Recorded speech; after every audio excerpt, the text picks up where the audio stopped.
बढ़ा चुके हैं। 7.23 का इकॉनमी है और चाहिए 14.71 का।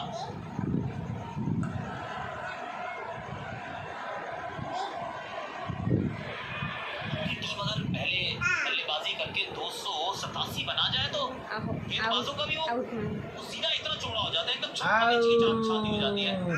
ये डालो मस्ती से गेंद, कोई टेंशन नहीं है।